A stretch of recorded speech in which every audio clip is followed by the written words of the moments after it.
The EU has said US tariffs would be met with a proportionate response.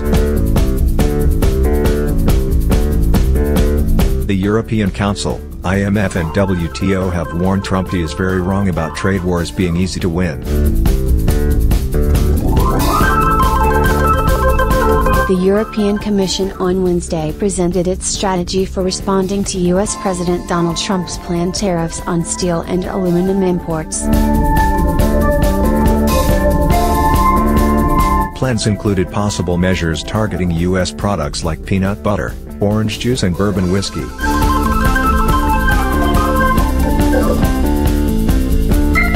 European Council President Donald Tusk hit back at Trump, saying trade wars are easy to lose, and that the EU would retaliate against the planned US steel and aluminum tariffs. Read more. Opinion, Trump, tariffs and reality. President Trump has recently said, and I quote, "Trade wars are good and easy to win, but the truth is quite the opposite."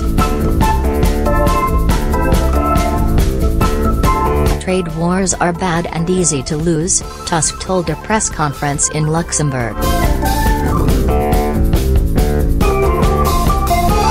Tusk warned Trump that the tariffs could result in a serious trade dispute between Washington and the rest of the world. He suggested that there should be an extraordinary trade debate over possible repercussions for our citizens and our businesses, not to mention the global economy, at an upcoming EU leaders summit in Brussels this month. EU Trade Commissioner responds. We hope to convince the U.S. administration that this is not the right move, EU Trade Commissioner Cecilia Malmström said.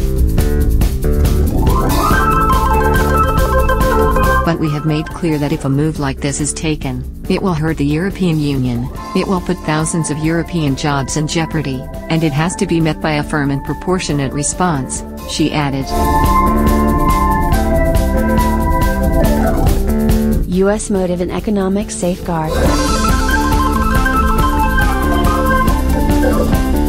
Trump's motivations did not appear compatible with World Trade Organization, WTO, rules, and that meant the EU could take precautions to protect its own markets, Malmström said.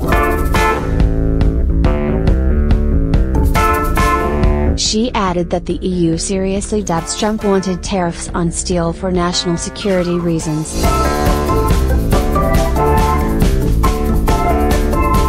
We have serious doubts about that justification. We cannot see how the European Union, friends and allies in NATO, can be a threat to international security in the US, Malmström said.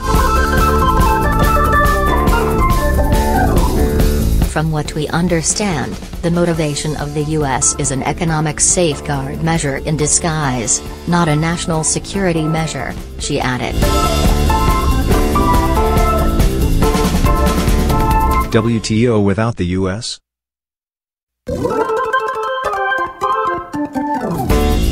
The chairman of the European Parliament's Committee on International Trade, Bernd Lange, echoed Malmström's criticism regarding the violation of WTO rules, saying, "This is not about anti-dumping measures, rather it is about closing off access to the US market. That is clearly a violation of WTO rules." Lange even spoke of a future in which the US would no longer be a member of the WTO if the president insisted on flouting the body's rules.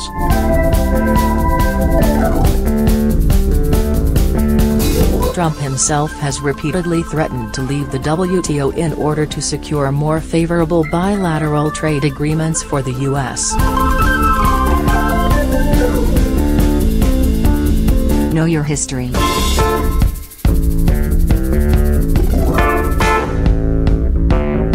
In her remarks, Malmström made a point of referencing former U.S. President George W. Bush's anti-dumping tariffs from 2002.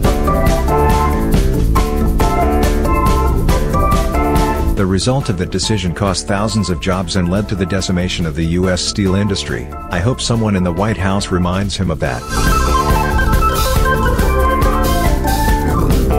Chances of internal resistance to protectionism within the Trump administration grow more unlikely when top economic advisor Gary Cohn announced his pending resignation Tuesday.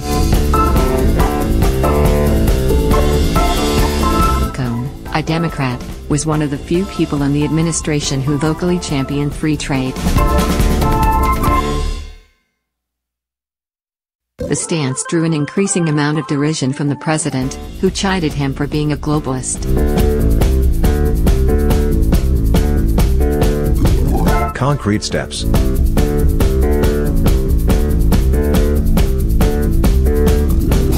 Trade Commissioner Malmström promised 3 steps would be taken by the EU should Trump follow through with the threat of raising import tariffs, saying,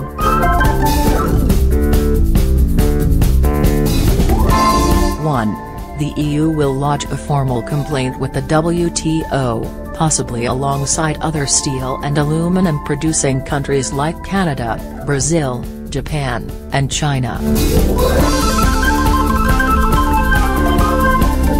2. The EU will reciprocally raise import tariffs on U.S. steel and aluminum. 3.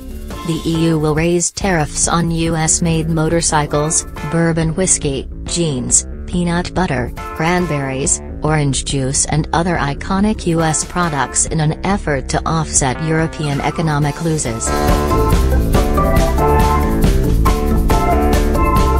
Speaking of the measures, Malmström said that the European Commission is responsible for protecting EU jobs. She emphasized her lack of desire to impose such new tariffs but added she may have no choice in the matter. We really don't want to, but we cannot remain silent.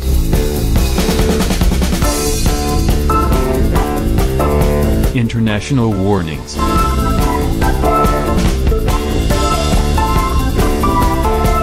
The EU is not the only international entity to voice concern over a looming trade war. On Wednesday, Christine Lagarde, managing director of the International Monetary Fund, IMF, warned, in a so-called trade war, nobody wins, one generally finds loser on both sides. She said that a trade war would cause formidable damage to global economic growth. Speaking in Geneva, where a number of countries, among them China, voiced concern about Trump's threats, World Trade Organization spokesman Keith Rockwell said, many said they feared a tit-for-tat retaliation which could spiral out of control, damaging the global economy and the multilateral trading system.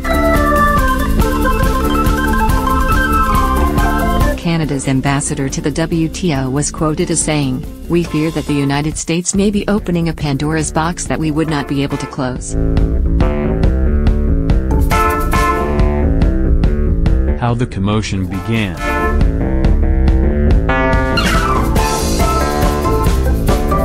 Last Thursday, Trump declared that the U.S. would impose a 25% tariff on steel imports and a 10% tariff on aluminum. Then on Saturday, he tweeted that the U.S. would place a tax on European cars that freely pour into the U.S. if the EU further increased tariffs.